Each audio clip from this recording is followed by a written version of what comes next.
Hello, everyone. Welcome to the podcast Tell Me Your Story. This is your host, Chris Baker. And today's guest to tell his story is Dr. Robb Kelly. Welcome to the show, Robb. Thank you, man. Great to be here.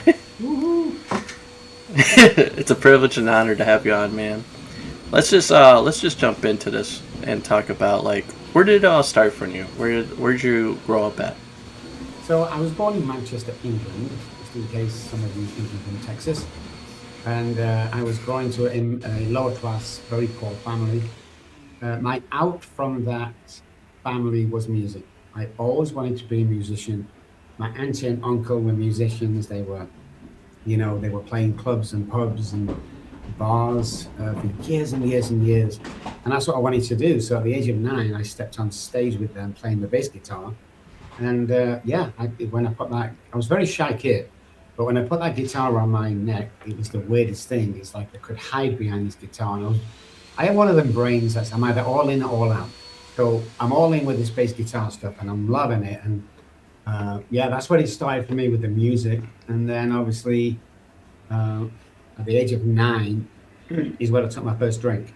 My uncle, I was so nervous in a set. And we're coming off 15-minute break and we're back on for another 45 minutes. And my uncle said, hey, drink this real quick, it'll make you feel less nervous. And I did. And that was my introduction to alcohol. So I come from an alcoholic family. So I just went, go on. I had a similar guest that was on just recently. His name was Max King. Had the same thing. His grandpa actually introduced him to I think it was Busch Light or something like that. Because he had really bad anxiety, his nerves are always up, and he was like, here, same thing exactly like how you were just saying, where it actually helped him. He was like, hey, this is going to help your nerves, it's going to calm you down, it's going to relax you. And then I just find that same age, 9 years old, wow, that it started for you. Wow, that's crazy. I knew from the moment I drank it that this was going to change my life, even at the age of 9. Because it made me feel something that I've always wanted to be, even at the age of 9. So I went through school and everything, and just weekends. I started my own band, and we'd always drink Friday and Saturday night. And it was just great. It worked for me for a long time. Did you feel so that first drink you had at 9? I doubt that you remember it like that, but when you first took it in, did it change your whole outlook on everything? Did you feel different, or was it just like, man, what is this stuff? It's gross. Well, it's funny now. It was so my life. Oh my God, this is amazing. And when we did lots of studies going back to their first drink, friends of mine, and 98% of people go, oh, it was horrible. I spat it out, and oh, not me. And when I speak to other alcoholics, they say the same. As soon as I drank it, it was like, oh my God, this is amazing. So I knew that I found something the rest of my life that would work for me, and it did for a long time. So we would drink every Friday and Saturday, and then we'd play Sunday and drink. And I mean, that was it, man. We were doing pretty good. And then I wasn't. What was it? Was it the hard stuff, or was it like beer? What was going on? So I continued drinking through college, and I was a session musician at Abbey Road. So I played with some really cool guys, John Bowie, all them guys. And I started taking cocaine there. But drugs are not for me. I never got anything out of drugs. So it was there all the time until I went to college. And by the time I left college, it was vodka. And then all through them periods was vodka. And the day I became homeless was still vodka. And it was vodka right to the very end. So did it calm your nerves? Did it make you feel more relaxed? Did you just feel more open? You're able to be around more people? So the funny thing is with alcoholism is people don't know about the disease. People don't know the neuroscience behind it and the brain science behind it, which includes the hypothalamus. So at the beginning, it was drinking just to feel good, and then have a couple of drinks at home to relax at nighttime. But alcoholics are born and drug addicts are made.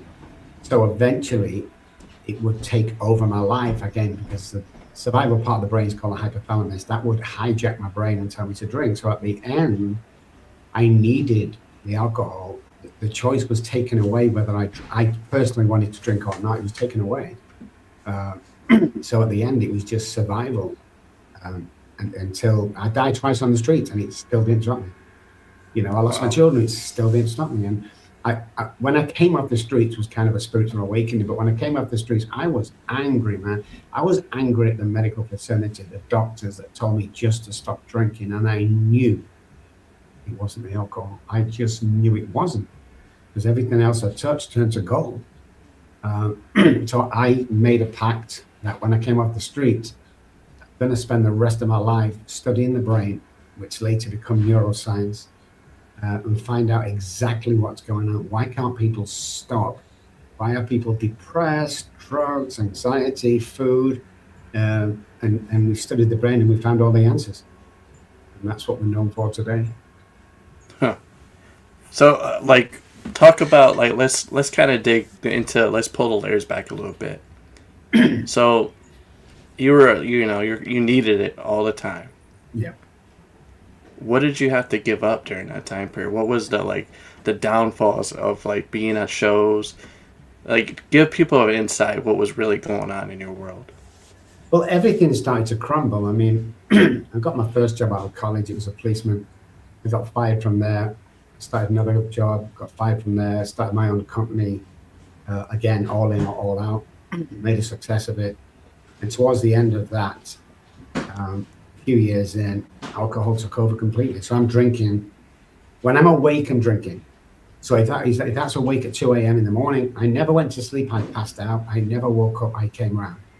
And I would reach for the bottle again. So I was drunk 24 hours a day, and still trying to hold down, a business, which it was just mayhem. I got married and thought I'll cut back, never did. I had my first child, even went to the hospital with my wife, sat in the room. My daughter was born, and I held her, then my wife took her, and I pulled a Bible out of my bag and I put it on the bed. And I said to everybody, nurses and everybody, can you watch this, please? And I placed my right hand on the Bible and I swore to my wife and my brand new children that I would never drink ever again. Lasted 2 hours. I was in the bar drinking, making some excuse. Second child took 2 Bibles. Got my both, same thing. Within 2 hours, I was drunk again. And I never realized that I could stop anytime I want. That's what I told myself. That's what every addicted person tells himself, that, hey, I can stop anytime I want. And the truth of the matter is that I couldn't. Like, it's really intricate when you get down to the neuroscience of it and the choice are taken away. So the hypothalamus is our survival part of the brain. It tells human beings to eat food, drink water, amongst other things. With alcohol, it's born, it's hereditary. There's a predisposition. We've traced the gene back to fetus level. When I took the first drink, it kind of a ticking time bomb. But what happens after a few years, whether that be 2 or 30, the hypothalamus hijacks the brain, and it told me to drink alcohol to survive. So there's 2 reasons. That's one reason I could go days or weeks without food or water, because my survival part of the brain was not saying eat food to survive. It was saying drink alcohol to survive. And when I explain this to people, they go, oh my God, yes. Everything else goes by the by. Now, even though it's to the contrary, I believe that because it's a survival part of my brain. And that's what happens. And 90% of people that end up on the streets like me, with an alcohol problem like me, die on the streets. They never get off the streets. And I did. So I just knew. I was outside a liquor store one morning when I was homeless, with a pair of shorts, some string vest, flip-flops. I'm sweating profusely. It's snowing, by the way.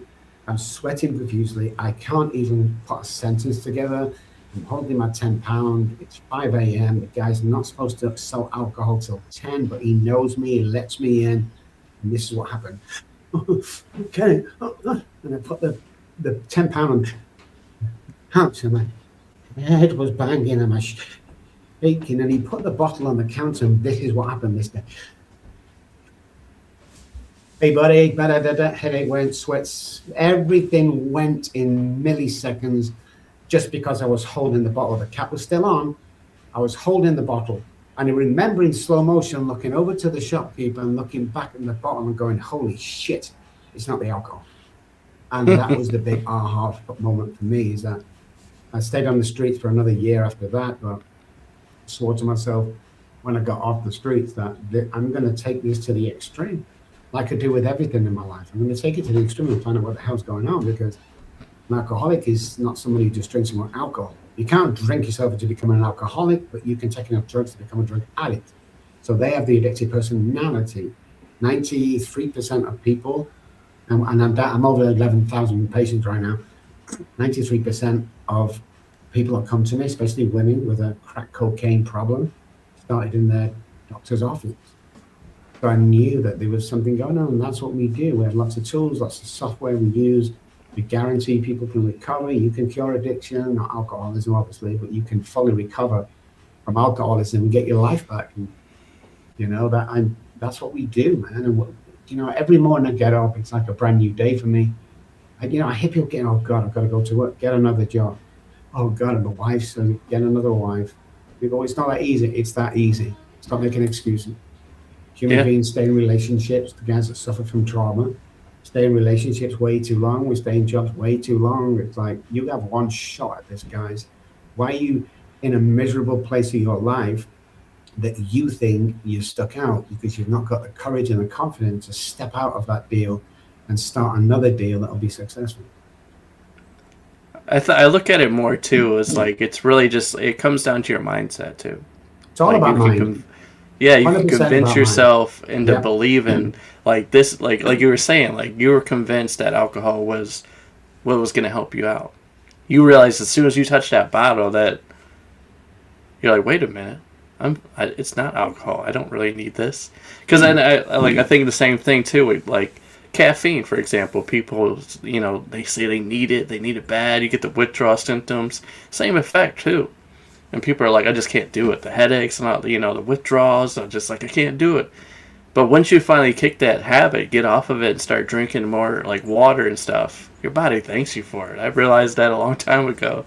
I've been off of the caffeine for a long time, and I feel so much better. The body itself thanks you once you get off of that stuff. Once you like realize like it wasn't like something I needed, it was just something I thought I needed. And then, like you said, the toxic relationships and everything.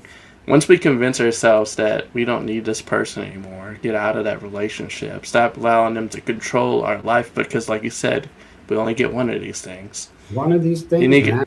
People don't realize that. They go, oh, we'll do it tomorrow. Let's look at the brain real quick. So the mind is energy. You can't feel it, touch it, see it, but it sits inside the brain. Hence the saying, mind over matter. The brain's matter. So if we can convince our mind and change our mindset pertaining to certain routines and trauma that we fix, then our mind can make anything happen. Quantum physics backs us up here.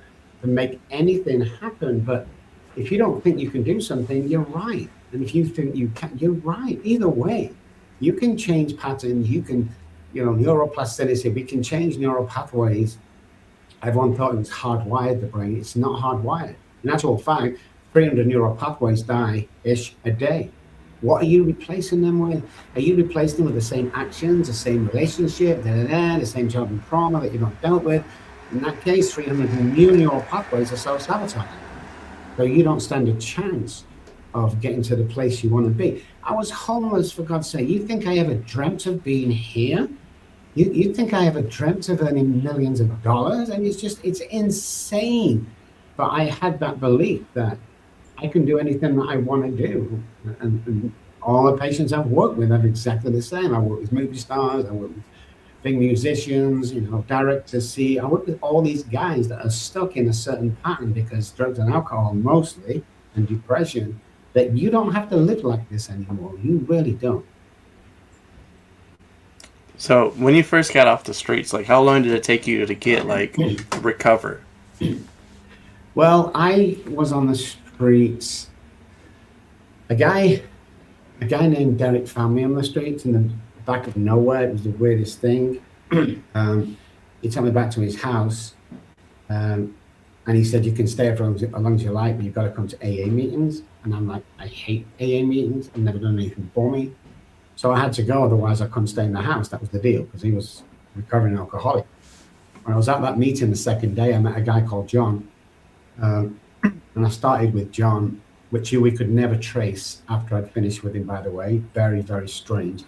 But I started with him, and within a period, of 2 weeks, I knew I'd never drink again, and a period of 12 weeks, because that was the time frame I spent with him, I knew my whole life had changed. And great things started to happen the next day, just like he told me that it would. And it just got better and better and better. So can you be recovered overnight? 100%, man. If you're an AA guy, read that book. 2 days, you're done. And if you go to church, God will take it away straight away. If you have cleared the trauma out and you are ready to change, there's work to be done. If you can just stop drinking on your own and stay stopped, you're not an alcoholic. Because people brandish the name about it. Hey, Jimmy around the corner, he drinks 2 bottles a day. He's an alcoholic. Well, guess what? Alcoholism is the only self-diagnosed illness in the world. 10 DWIs don't make you an alcoholic. A warning from the doctor, no. Is what happens when that stuff goes inside my body.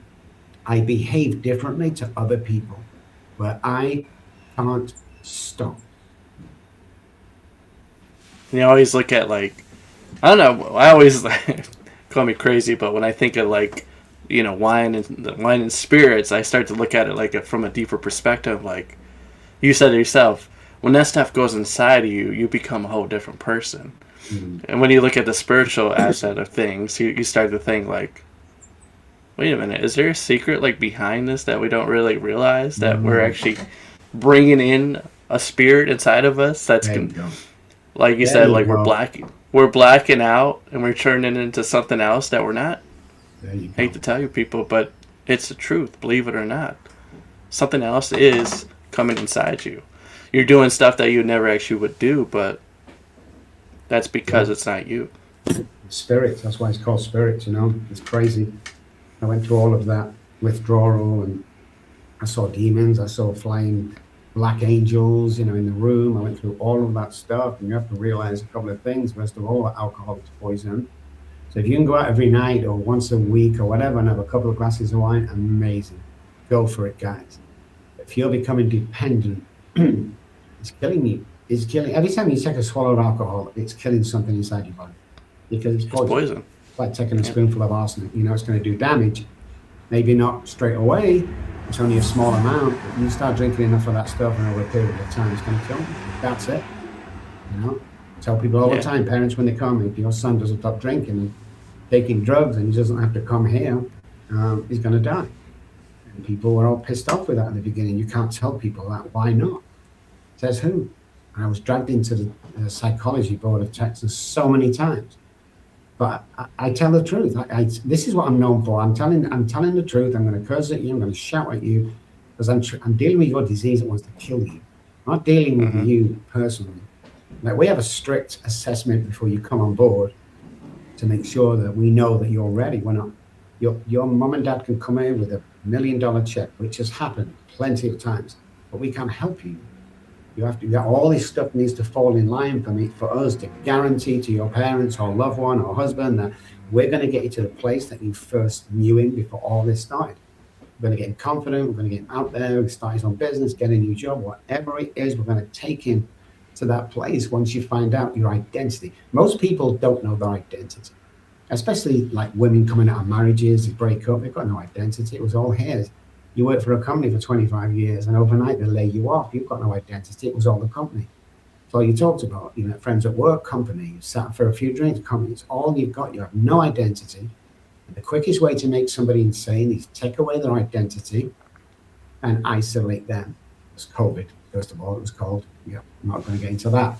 But that's it, man. And people need to open their eyes. And I'm not drinking alcohol, so I'm not poisoning myself. Wrong. What do you mean? Do you go to the shopping? Do you go shopping at the supermarket? Yeah. Well, let me tell you categorically, I don't care if it's Whole Foods or H-E-B or whatever. 90% of the shit that you buy off the shelves, you cannot methylate. And if you can't methylate a food or protein, especially rancid oils, there becomes a deficiency in the body. The deficiency causes the disease. So people think my dad had heart problems, so I've got heart problems. I'm passed down through the family. Biologically impossible. I don't like the medical fraternity, because they want you to take pills and they want you to die taking pills. That's it. Nothing. Has anyone been to the doctors for an ailment or disease? The doctors give you some pills. You've taken the pills. It's cured the illness. Never have to take the pills again. The answer is no, never has done in the pharmaceutical industry and never will do. So you have to look at, the inside out is how we heal. You have to look at what we're eating. You know, we have to, if you could pick a health bar up, we did it on TV about 6 months ago. I had a live TV crew, news crew, and we went in a supermarket and I saw this health bar, granola bar on, and it says 9 grams of protein and 0 fat. And I was like, oh my God, we've got to buy this for the family. It's amazing. Got the bar, turned it round, and the first 2 ingredients was canola oil and vegetable oil. 2 things that should never go inside the body. So now we've increased cancer. Now we've increased heart disease. But nobody's going to report that. Everybody wants cheap food. If you knew how many ingredients were in McDonald's fries compared to England, there's 3 in England, there's 27 in America. What if you can put a loaf of bread on the side and 2 weeks later it's still fresh? Bread lasts 3 days. I get my bread shipped in from England. If we leave that out for 3 days, at the most it starts to go stale. If I leave it out for 4 or 5 days, it starts to go moldy. That's real bread. There's like 6 ingredients as opposed to 30 ingredients in bread here. So we really need to start looking at your health from the outside in to heal from the inside out, because nobody's coming for you guys. No one's, if you stop taking medication, you are a lost customer for the pharmaceutical industry. And the doctors are tied up in the middle. They've got no choice. They give away we have people coming here, Chris. I say to them, okay, how's things? Oh, terrible. Oh, what's going on? Depression. Oh, okay. How long has that been going on? 5 years. 5 years you've been depressed. Chronically depressed, Doc. Oh my God. You take anything for that? Yeah, I take Wellbutrin. How long have you been taking the Wellbutrin? 3 years. When do you think it's going to kick in? Because you're taking the medication, but it's not curing the illness. So why are you still taking the medication? And it's crazy how people fall into that. Yeah, like you're saying now, I'm thinking about all that. Like, we know about this. People know about this, but yet they don't want to believe it. It's like, dude, if you look at, like, it's clear as day in front of you. If you just look at the stuff, like, these companies are not, they're not trying to save you. They're not trying to help you. They're actually trying to take you out. Yeah. Like you said, McDonald's is the worst thing that you could possibly have. Yeah. Yep. Everything. So I was doing, I was doing a study with somebody about McDonald's about a year ago. McDonald's, and please don't quote me on the figures, guys, but it's more of a story. Is McDonald's sells 1 million beef burgers every day. That's 7 million a week. That's 30. Where's all these cows coming from? There's not that many cows on planet Earth to increase the intake just for McDonald's. Never mind anything else. So then you get into the secrets behind, and you realize that probably 2% of that shit that you're eating is probably rancid meat. The rest are chemicals. I was surprised. I was absolutely aghast when I found out this about 4 years ago. And I started to eat real clean. And I was a heavy guy. I was 350, and now I'm 200.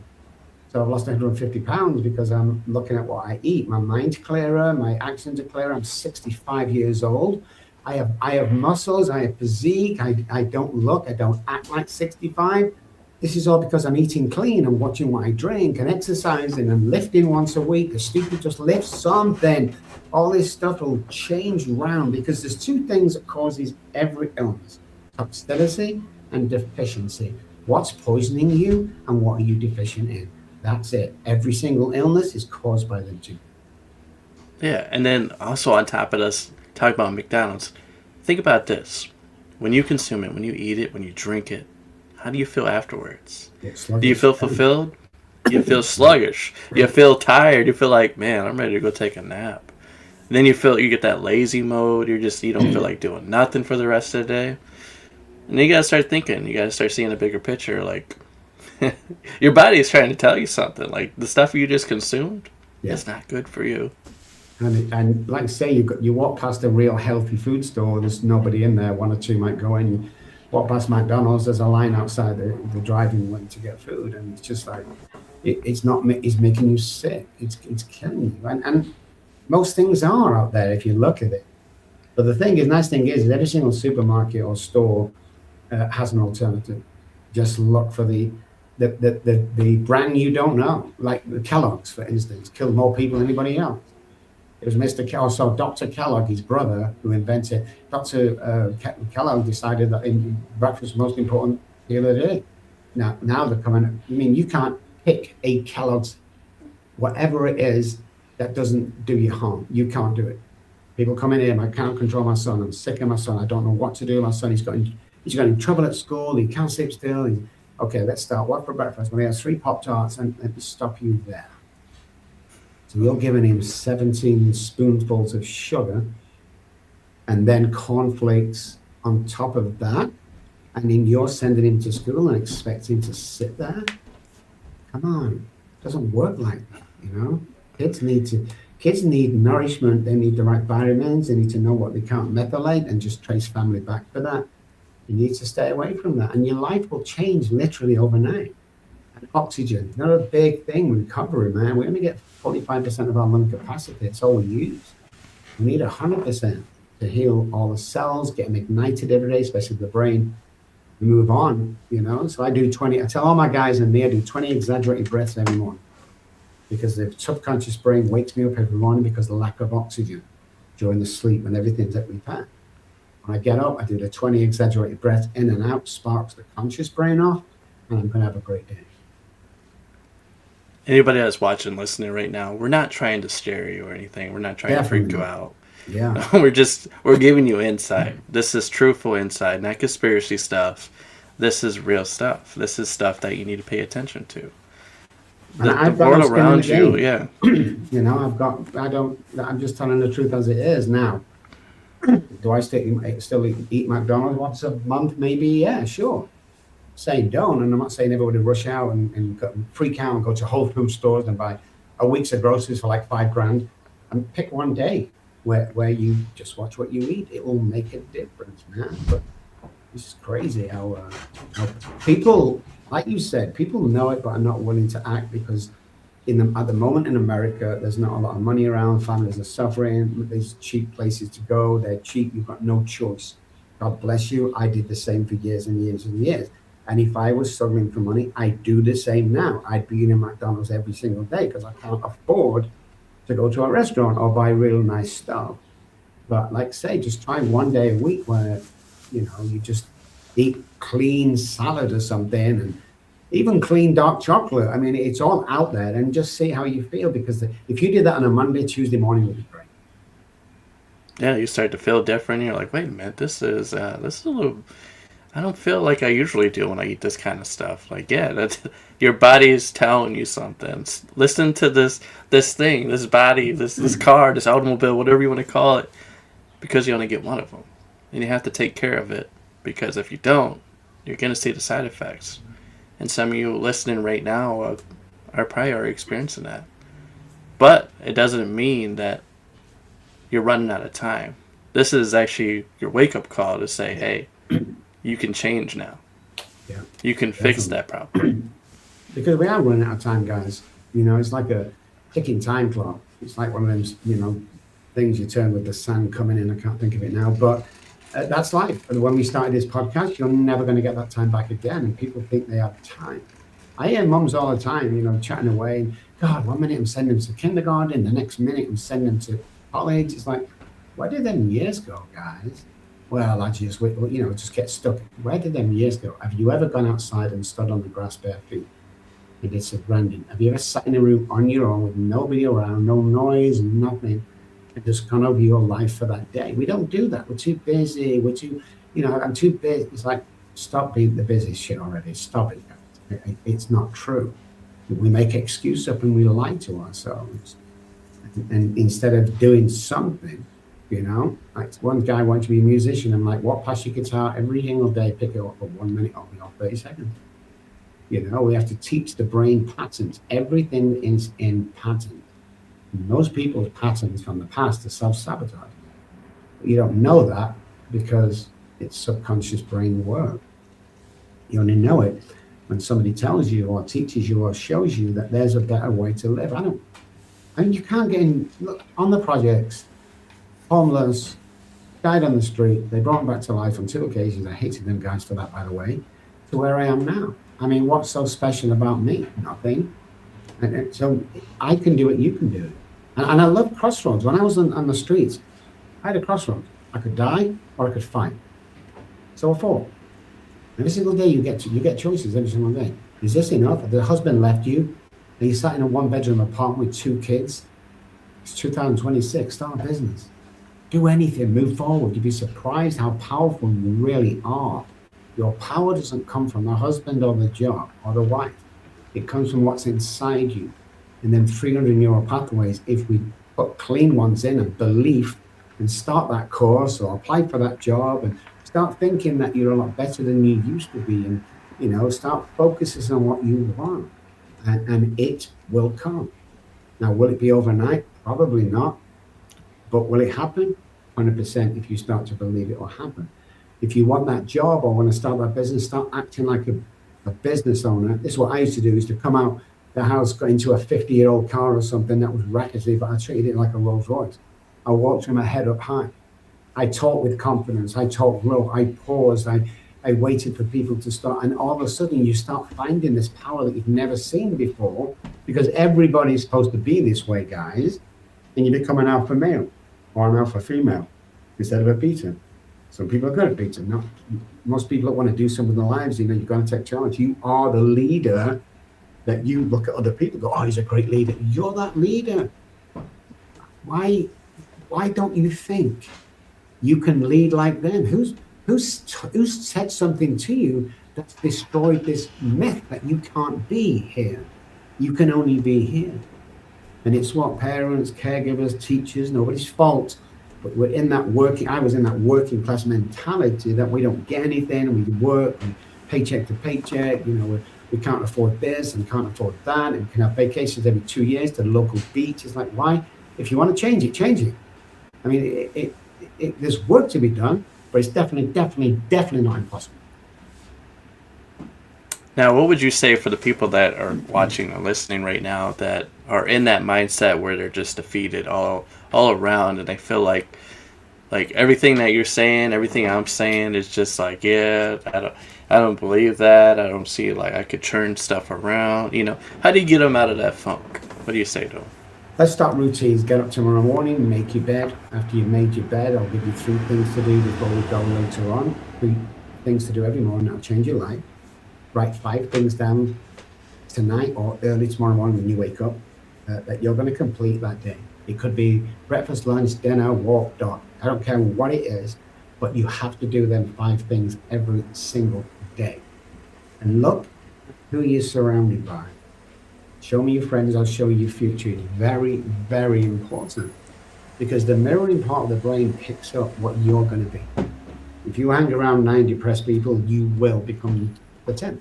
If you hang around 9 millionaires, you will become the 10th. How do we know this? Well, it's common knowledge now, but we did experiments. So everything, we spent about $1.8 million on research over the years. So we got 9 actors into our waiting room here, and they were told a couple of things. Here's $100, get yourself a coffee when you come in, sit down, and here's the deal. Every 45 seconds, there'll be a buzzer that sounds. When it does, stand up for a couple of seconds and sit down all together. One by one, we're going to be calling you in. What's going to happen is a patient is going to come in that doesn't know anything about this, that we promised free sessions to. Got it? Got it. Everybody sat there, 10 people. First buzzer, 9 people stand up. She glances up, glances down to her phone, and she's playing on her phone. Everyone stood up again. Now the phone goes down and she's looking around at these people. The third buzzer, so we're 3 or 4 minutes into this. She stood up with everybody else and she sat down with everybody else, which we thought was interesting. In 3 minutes, she's doing something she would never dream of doing. As we call the patients in one by one, she was the only one left. She stood up. So what other people do around you is what you'll end up not only doing in their company, after you're away from them guys, you'll continue doing, because they've kind of made you feel the odd one out. Like everybody's jealous of what I have, but nobody's jealous how I got here. Nobody talks about that. They talk about the cars and the houses if you're willing to pay the price that I paid with loss of children and all that stuff and the loss of wives, and if you're willing to pay the price, this is easy, man. The reason why I still do this at my age, because I'd be off on an island somewhere having a great time, but I still do it because of lack of information that we're being taught by people like me that's passing this valuable life-saving information on. People don't take any notice. It's been a hard battle for me. And Gary Brecker, who's a good friend of mine, was trying to get the message out that there's an alternative way to pharmaceutical and the medical fraternity. So I'll ask everybody in America listening, what's the third leading cause of death in America? It's the medical fraternity. So am I trusting somebody? I will never, Chris, never go to my doctor for my general health ever again. I will, if I have a heart attack or broke a leg, fine. I will never go for my general health. For flus, for cold, I will never go because they have no information on that. They want to give you a pharmaceutical job. They get paid, pharmaceutical gets paid. You are now stuck on that for the rest of your life. It's just unfair.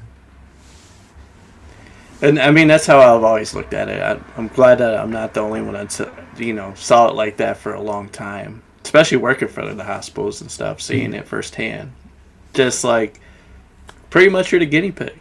You're taking stuff that they're saying is going to help you, and is it actually helping you? No, not really. It's just kind of, like we said earlier, it's your mindset. Your mind's believing that if you take this stuff, it's going to help you. That's like telling somebody if you do this every day, you eat this certain food, it'll eventually help you. But that's the thing. That's the beautiful thing about our mind is we can actually convince our mind to think that, okay, this stuff is actually good for me. Yeah. And then somehow, Placebo some effect. way, it actually does. Yeah, it actually helps us. It does. Look at the placebo effects all around us that's been done in the past. There was a great German knee surgeon that wanted to drive this home, and he got 10 patients that he decided that he was going to operate them and fix their knee free of charge. They only had to be monitored and stuff like this, and everyone agreed, and what they didn't know is something like 3 out of the 10 was not going to have the surgery, but they were still going to open the knee and sew it back together as if they had the surgery. The 3 guys that didn't have the surgery walked great for the rest of their lives. 4 other people thinking they didn't get operated on still walked badly and the knee still hurt, even though they'd had the operation. So it comes back, like you said, it comes straight back to mindset. That was a great story. I think it was Manchester years ago. And there's this guy at this big trucking company, and they used to do refrigerated trucks. That was the business, taking meat all over the country. And there was a security guard there. And his job at night time, before everyone left, was to check all the containers to make sure that there was nothing in there. That was the job. Okay. He went around one night doing his rounds, and when he opened this one, he saw a package right in the corner. So he gets in to retrieve it, and I don't know whether it's kids or whatever. I didn't read the story that well, but the doors slammed and got locked. And he was inside that truck for probably 16, 17 hours. And when they finally found him, he'd frozen to death. But the temperature was 78 degrees in that truck because it wasn't plugged in to regenerate. It went warm. But he still died of cold. He still died, froze to death. That's how powerful the mind is. So if you can convince yourself of that, what can you convince yourself on the other side that you're capable of doing? And the answer is anything that you want. Because I would hate anybody to get to the age of 70, 80, look back in your life and realize 2 things. A, there's nobody watching you. And B, you really could have done anything you wanted to do. Anything. Anything. When you began your research... I'm sorry. Go ahead. Continue. I was going to say, when you began doing your research, what was the thing that blew your mind the most? The mind's capability was obviously the 3 parts of the brain, including the basal ganglia, which is fascinating, our learning part. But I think that was it, in that we can cure most things, most ailments. We can cure especially addiction and depression and anxiety. That was the number one. And the number two really was, again, how powerful the mind is. It's like a computer. What you put in, you'll get out. And most people is in that mundane pattern every day. They go to work, they come home, it's raining, they get dinner, they watch TV, they go to work, and they get into this routine that's soul destroying. Instead of stepping away and going, you know something, I'm sick of working paycheck to paycheck. I'm going to start that little small business that I'm good at and everyone laughed at me about. When I first came over to this country, guys, 20 years ago, they stripped me of my license to practice because they said I was teaching woo-woo. I didn't know what woo-woo meant. Woo-woo science, and that I was hurting people. It took me 6 months to get my license back, and I lecture to those guys today. But start that small business. If you have a full-time job, you know, truck driver, and you like... So there's this guy that came to us. He had a full-time job. He was depressed. He wanted to change. He came to us. And during the sessions over the weeks, I said, you want to start your own business? You know, let's start a business for you. A little tiny one earns $100 a month or something, but something you can do that you want to do instead of going to work and coming back. What do you like to do in your spare time? His answer shocked me because he said, I like to make socks. Like, what? Yeah, I knit these socks for all the family Christmas, and that's a great idea. So we'll build you a website, which we did, and we sent him some business cards. And his deal was to sell one pair of socks in the first month. He sold 6 pairs, or something like that. That guy today owns one of the biggest sock companies in the world. And he started his whole business. But he was authentic about the business. And he believed he was the best at knitting socks and creating socks in the business. And because he was, so he became. And there's thousands of... We did an experiment back in 1981, 2, 3. So a friend of mine was a headmaster at a private school. And we said to him, listen, we have a test. We have like a little exam we come in. It's 10, 15 questions. Your classes are between the age of 9 years old and 13. We'll be able to tell you who genius is. We'll pick 3 geniuses out of your class who will go on to change the world, become captains of industry, be very rich and successful. And he went to the board, and the board says, out of interest, yeah, well, let's try it. They cleared it with all the parents. So we took a test down there. We give it out to the kids, 20 kids there, filled it all in. We said to the headmaster, we'll be back tomorrow with the top 3. So next day we came in, and the headmaster said, who's the top 3? And we said, Jimmy. Jimmy? What? He's like at the bottom of the class. No, we did the test results, Billy and Julie, and like, Julie, no, I don't know about that. Are you sure these are right? 100%? 100% records that we've been working on for years and years. We'll be back in 12 months' time. Contact in between, want to see how our 3 students are doing. Went back in a year's time. They're waiting for us outside. All the teachers and the headmaster. We got out the car and went, how do you know? How did you know? We need to call the government. How did you know? This is insane. How's it doing? Unbelievable. One's already got an offer at the age of 11, 12 years old to go to college, a prestigious college. Yeah, how did you know? We sat them all down and said, here's what we did. When we left on the second day with our test papers, we threw them all away in the nearest garbage bin that we found. And we picked 3 random names out of your school. And we told them you were geniuses. And because you treated them like geniuses, so they become. And you can do that with any walk of life. Yeah, surround yourself with people that lift you up. Surround yourself with people, even if the guys around you, that the sly little digs they have.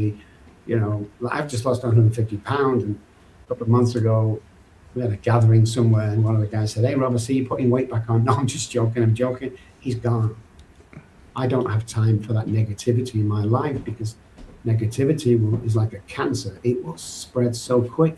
I don't deal with them people today. And I've stopped giving a shit what you think about me. That used to really bug me, and it bugs a lot of people, When you get to the point that you genuinely, people say I'm not bothered. Yeah, you are. But you get to the point, you go, I got nothing else to prove. I'm going to continue working, do my stuff, we give half our money away. Me and Janet, we're a multi-million-dollar company. I have 4 businesses, restaurant, there's 2 other health businesses. We give half of that away. We stay in the now, and we stay humble, and we live our lives, and everybody can attain happiness, and everyone can attain whatever they want to choose. Listen, after people say today, was it the money that you got the most happiness out? Was it the money? Was it the cars? I've just seen a new Bentley. Was it that? No, it wasn't. Well, what was it? It was 4 years ago, after 30 years, that my daughter messaged me on Messenger, and it read this: after 30 years of not seeing her. Hey, Dad. She called me Dad, first of all. I've seen you on TV. I don't believe what they're telling about me. It's time now. Otherwise, we're never going to do it. I want to see you. Within an hour or so, we're on a plane back to the UK. We stayed in a hotel around the corner. I was walking there. I was crying. I was shaking. What a bad father. All this stuff. My wife was holding me up. We got to the door. I couldn't knock on the door. I was shaking and crying. And we call her Charlie. Her name's Charlotte. We call her Charlie. She opened the door and we hugged and we cried. I thought it was about an hour. My wife says it was a minute or so. And then she took me by my hand and she walked me into her front room, living room, and she handed me my 3-month-old granddaughter.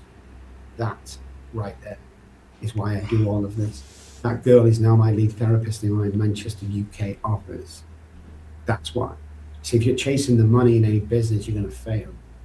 Give quality, be authentic, provide a service, be kind, be considerate. All this stuff, 25% of our work as a company is pro bono.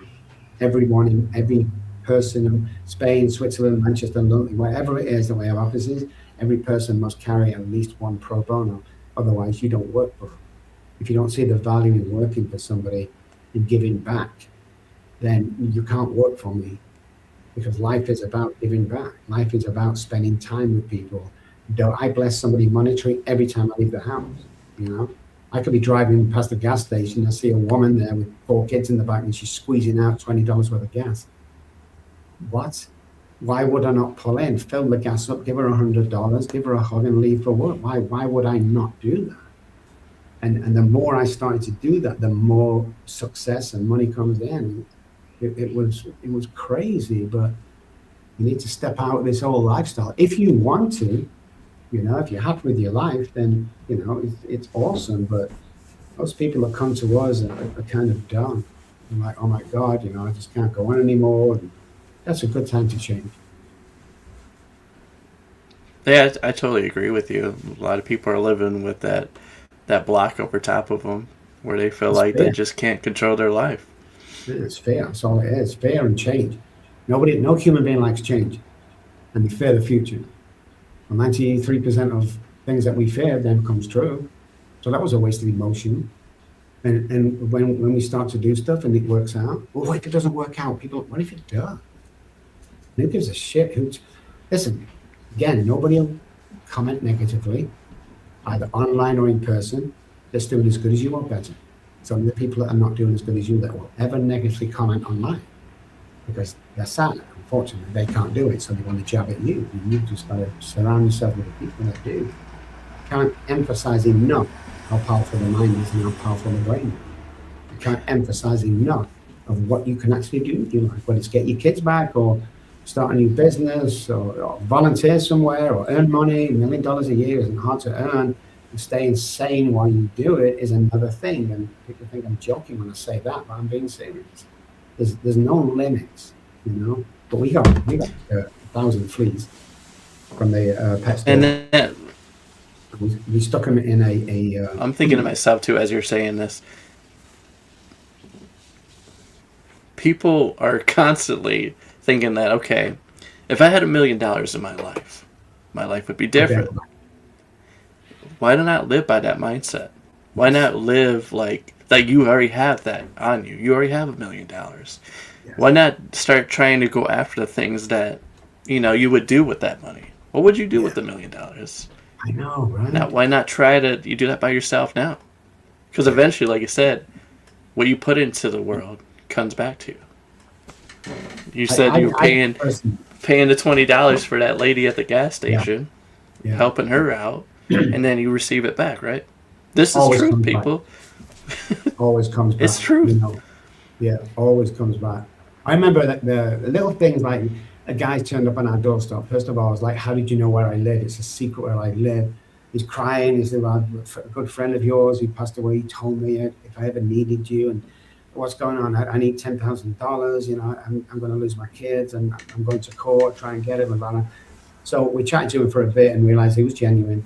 And I did kind of know him through my best friend, and we gave him $10,000 in cash. Went up to the safe and we got it out. We give it to him. $10,000, no matter how wealthy you are, is a lot of freaking money. It's a lot of money. And on his way he went. And me and Janet's like, "Ooh, do you think we should have given him that?" And we're like, yeah, he's genuine. And he went on to do some great things. He got his kids back, he started a business. But the next couple of days, I remember going to the mailbox, opening the mailbox, and there was a check from the IRS for $37,000. It's just, yeah, so everything you give out will come back. I mean, it's not going to come back immediately, No. but it's going to come back. And that's how we put energy back into the world and energy back in people. If Derek wouldn't have stopped and helped me on that 2 a.m. morning, pouring down with rain, because he missed his last bus home, he took a shortcut he should never have took. He came upon me. If he hadn't have done that, I would be here. So with the TV and the books and all this thing that I get, and working with all these people, I've probably affected over, I don't know, millions and millions of people with the ripple effect. You can do the same, guys, at home. Whether you work in a factory or whether you're a CEO, it makes no difference. Once change comes from within, with the mirroring part of the brain, other people join into that. And most people, even if you don't know it, are looking up to you. So if the boss walks in the company with a frown on his face, you've just ruined the whole day for everybody in there because they're looking up to you. They're scared and, oh my God, he's in one of their moods. It's like, what about going in happy every day?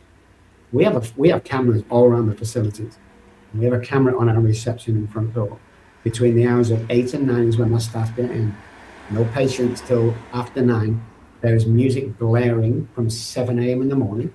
If you don't come through that front door, or we can see you on camera, dancing and do some silly thing on the way into the office, we're sending you home. Because this is a place of happiness. This is a place where you want to come into work. I used to hate Sunday nights because God, it was work next morning. You get that. If anyone knows, you get a ball in your stomach. It's like, no, we're going to work. And don't want any of that in my companies. I want you to come in because you want to come in. I treat people as if they own this thing. You know, everybody, any new company we start, and my staff help, they get a 5-10% of that company. So they're building their future as well. And you surround yourself with those things. And my guys are all recovered alcoholics, addicts, depressed, suicide. All of them guys work for me because you need experience. If you're going to treat somebody, you need that experience. Not college, you need life experience to treat them. Everybody has my back, and we have everyone else's back. And that's the way to live, you know, because nobody else cares. People think they care, you know. Oh, I walked in a room and I closed the door and everybody looked at me. Looking at the door being closed, you're not that important. Stop it already. Get on with your stuff. Nobody's talking about it. Nobody cares. They've got their own stuff going on. You think there's not a person out there that you meet that's not got some shit going on in their life that they don't want to tell anybody? When I see someone driving in a Rolls Royce or something, I don't go, wow, look at that car. I go, wow, what has he paid to drive that car? What miseries, what heartache, what has he paid, you know? And there's always something that we have to go through. And I wouldn't change my homeless days for nothing. Because the 14 months I spent on the streets was like a semester at Harvard University for me. Because that's the stuff I use with other patients going forward. Not the college, doesn't mean shit. You're saying somebody who wants to take their life, they're crying right in front of you, you can see the death in their eyes. You think telling them I went to college would do anything? No. I tell them how I was when I slit my wrist, when I hung myself, when I, you know, it's that relatability. You go, well, wow, if he made it, maybe. Of course, maybe. Of course. Now, kind of like go back into that. You were touching on it just for a second there. But being on the streets, what did you see firsthand that woke you up to this? To the violence on the streets or getting worse? No, just your overall, like how you view and see the world now changed you inside and out. I saw the depravity on the street. I grew up on the council estate, so I knew how to fight from an early age. I could take care of myself. I was a bodybuilder. I was also a boxer, karate guy, Shotokan. So I could survive on the streets, but I saw the violence. I met CEOs and doctors and surgeons on the streets that were just like, I'm not doing this anymore. and they're happy and stuff, but it was just the depravity of it all, and the sadness and the deaths and all this stuff that I seen. So today, and all through my life since then, especially 20 years in America, I live by this motto. I signed $1 million deal in offices in Dallas, Highland Park, and my guys were like, "How do you sleep at night?" And my answer was this: what they're going to do to me that I haven't already done to myself? Yeah. They're going to take the office off me. Do you think I give a shit about that? So I take chances based on what's the worst can happen. And says who? You know, I opened so the offices here in San Antonio are nice, but right next door was empty premises. So I decided to open a British restaurant selling fish and chips and all British food. My guys came to me and said, "It's Texas, it's San Antonio, it's Tex-Mex. You will not stand a chance. Do not waste your money. Just because your English is not going to take off." I stuck money into it. We opened. We're out in Stone Oak, which is a nice area, but we're not in the main streets where you thought we'd be. We're in the top 12 of all restaurants in San Antonio that's doing better than anybody else. Top 12, out of 100%. We've only been operating 2 years. Why? I believed I could do it. When people come into our restaurant, it's not walking in and being greet, "Hello, I'll sit you." It's walk, "Hey guys, how you doing?" High five, stick an English hat on there or something. Everything's like a play, like theatre when they come in, and there's all stuff, British stuff, and we take photographs in front of the telephone box, and it's like a theatre play, and that's how I want it. I don't want to come in cold. Everybody checks on the tables every 5 or 10 minutes. Everyone takes photographs. "Can I take a photograph with Dr. Robb?" "Of course you can. I'll go and get him." And they bring me in. It's all this because I believed I could do it. Like everything else I've done, I believed I can do it. And bet on me. Bet on me. Tell me I can't do something. That's the best thing you can do to me, because I'm going to do it because I believe I can do it. And everybody can believe that they can do whatever they want to do and stop living in fear. If you believe in God, Uncle Jimmy, universe, God and fear cannot live in the same house. Choose one. You can't have both. Fear is not real. So when I used to get on stage and do masses, like stadium, I did speaking once at a conference, I was so nervous before I went on. And I don't know why this time, when they called my name, I walked onto the stage and the fear had disappeared. So all them months of worrying that I'm going to be stood in front of 100,000 people was wasted energy. It's not real. It's a presumption of what may happen or what may go wrong. It's like, no, be you. Go and do it. Who cares? What do you think that the world is like so like in a negative place? Why are people like in that mindset? Why do you think that? Because of the food we eat, the generational thing, the iPhones, everyone's isolated, nobody cares anymore. The government's all messed up right now. All these things happen, the job losses, the 18 restaurants have closed in San Antonio over the last 3 months, 4 months. I mean, people have just got this, they're working at home, everything's good, and now they've been laid off. It's like all hope for the future has kind of disappeared, and then people panic, man. People panic, and rightly so. We just got $160,000 off, I don't mean to brag, but you can do the same, off our investments overnight because of the stock market. Overnight, we lost 160 grand in cold blood. They don't give a shit about that. You can always, well, I mean, who cares, you know? And you have to have that attitude. The world's not in a great place right now, especially America. And I'm American, guys. I became an American about 10 years ago. I'm very proud of that. If England went to war with America, I'm American, guys. So when I say this about our country, I'm not an English guy pointing at this. No, I'm American through and through, but we're not in a great state right now. You know, despite who's running and all that great, we're not in a great place, and we need to be, and it needs to turn around. And it needs more leaders, guys. Oh, I can't be a leader. Says who, man? Who's put that in your mind?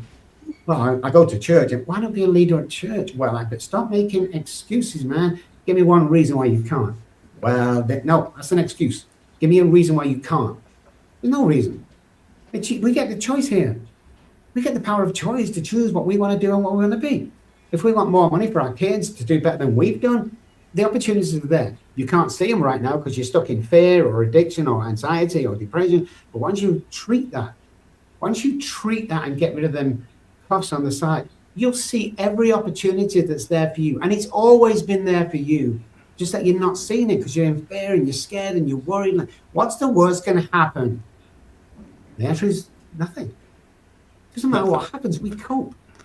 We take these horrible things in our life and we turn them into great things. We turn them into a sock factory. We turn them into the biggest in the world. Why build a business when you can build an empire? Like, what's the worst going to happen? But if I do this, then what's the worst, man? What are you capable of doing? And I say this all the time. I go, hey, we'll go to court tomorrow.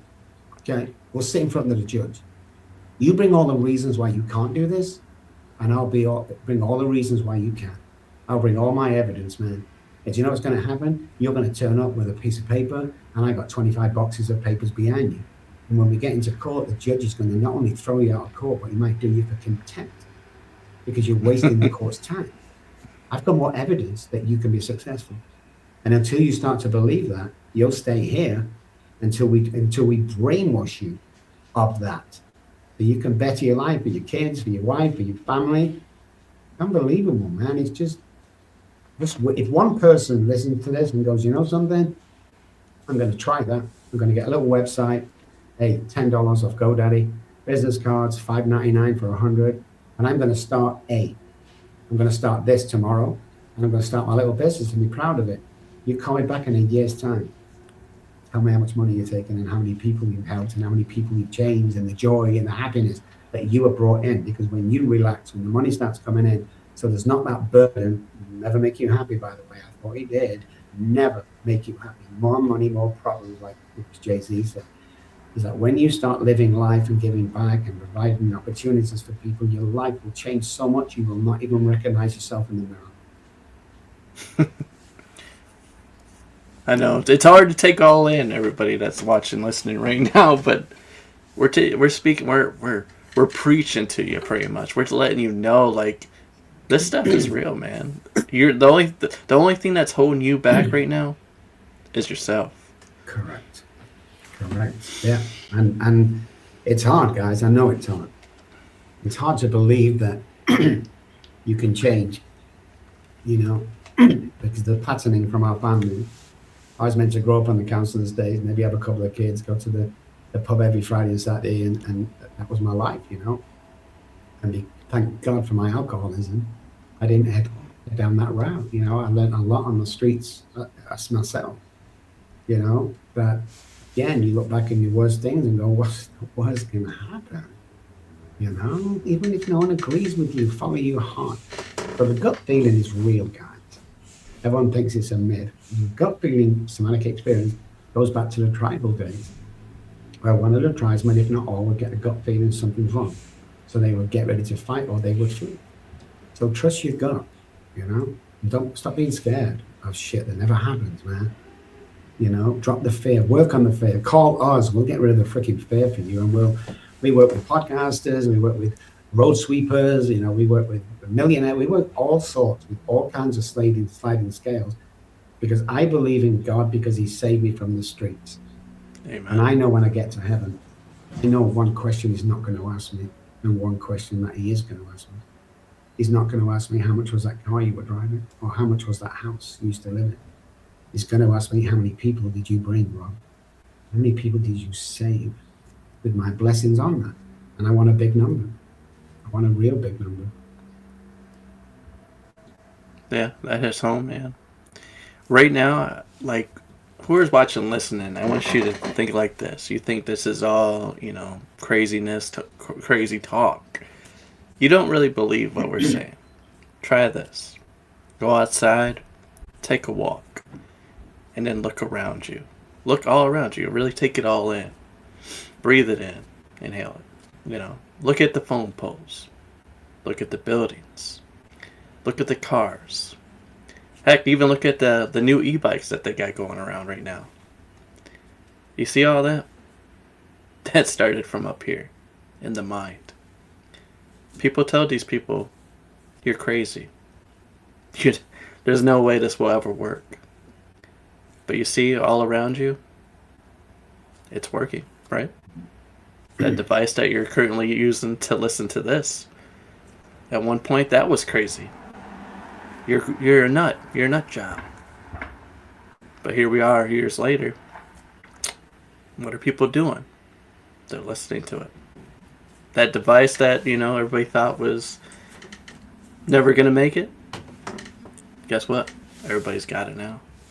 So whatever you're sitting on right now, I could tell you right now, is pursue it, man. Nothing crazy. Don't go out. Nothing evil. But whatever you're sitting on, idea-wise, that you think's not gonna, like, people that your inner circle is telling you don't do it, don't, it will never work. Instead, find the people that will tell you it will work, that believe in you. And you'll see firsthand, as you get around these people, the positive people, they'll help you. They'll help you get to that where you need to be. And then you'll run into more people that'll teach you how to, okay, I like your idea. I got, something that'll help this idea get to where it needs to be. You've been around negative people all your life. People that told you that you're going to amount to nothing. You're never going to be able to do it. Don't believe that. Don't allow it to be that your whole life. It's time to stop believing that. Because truthfully, you got something in here that's called greatness. You need to let it out. The world needs to see it. Love it. I feel like I'm writing a motivational book over here. But I'm just speaking the truth to you people. Just letting you know that, the only thing that's holding you back is yourself. And once you stop believing... The quicker you realize that, the better. Yeah, once you stop believing that you can't amount to nothing, that your life is worthless, and you start believing that you're worth something. The world needs you. That's why you're here. You have purpose. Yeah, it's crazy. Man is what he thinketh. Yeah, exactly. I was in the gas station a couple of weeks ago, and I got an amazing. I got Bentley Speed that I just bought, crazy amounts of money. And I'm filling with gas, and this people carrier came in, and there's kind of 3 kids in the car, and they're all laughing, and Mum's there, and Dad gets out, and as that Dad gets out, he looks over and says, "God, I wish I was you." And I looked at him for a minute, and I says, "Wow, I'd give everything I have right now to have the kids in the back of my car when they were your age. I'd give everything to be sat next to a wife and have a car." And then, you see this, and you think, "I've got it made," and it's like, 65, man, I've worked on a lot more years than you have. I'm still going, but it's just a perception. They see you in the car, they see you, around, they see you on TV, and you think you've got it all made. And the idea is my idea of making it is not your idea of making it. So don't let money stop you. If you get a big contract, don't freak out. Money me. No, I was running a big company when there was just me. No, I'll get my legal team onto it. Put the phone down, like, who can I call? Who's the solicitor? Who's the attorney? It's like, you've got to start thinking big, man. And you are. You're definitely 100% what you see in the mirror from 6 feet away. Why do you say that? It's crazy. Don't get close to the mirror and start convincing yourself you're amazing. Stand 6 feet away where all the blemishes disappear. That is how people see you. And you'd be surprised how much confidence you get. Because let's face it, when's the last time you went in the office? "Hey, Jimmy," we don't do that. So 6 feet away, get confident, start working out, start, everything you want to do to make things happen. Go do it, guys. Go do it. All right. As we begin to wrap this thing up, I just want to simply say thank you for coming on, man. And just opening up and telling everybody the truth that they need to hear. Thank you, man. It's awesome. I loved it. I'll leave everyone on this, guys. So there was a guy, true story, goes to the Golden Gate Bridge, throws himself off, and suicide. When the police pulled him out, they found his ID, so they went back to his apartment to try and find next of kin. And what they found was a suicide note on the table, kitchen table, and it read, "I'm going to walk to the Golden Gate Bridge, and I'm going to throw myself off." Just an hour's walk, by the way, guys. Unless on the way somebody says hello, somebody nods, somebody smiles at me, says good morning, and I'll stop right there and then I'll turn back and I'll try again tomorrow. Question, guys, to everybody listening is, how many people have you walked past today who's heading to the Golden Gate Bridge? Like, start smiling, start saying hi, even if they don't say it back, it's not you, it's something they're going through. Start talking. People hate me in the elevator because I'm the guy in the elevator. "Hey guys, how we doing? Who's a 10 out of 10 today, guys?" And in the end, they're all looking in different directions, quiet. And in the end, by the time it hits the first roll, I'm an 8, I'm a 7. You think that doesn't change people's lives? Of course it does, man. So do it. You'll never know the ripple effect. Never. That's part of the game. But what if you save a life? You think you get blessed for that? Oh, yeah, you will.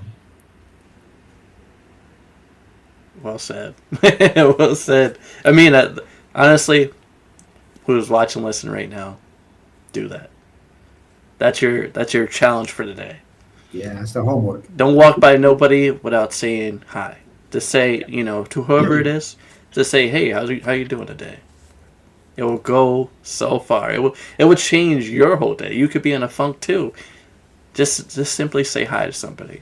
They could ignore you, but just do that. And you'll see, like you said, the ripple effect.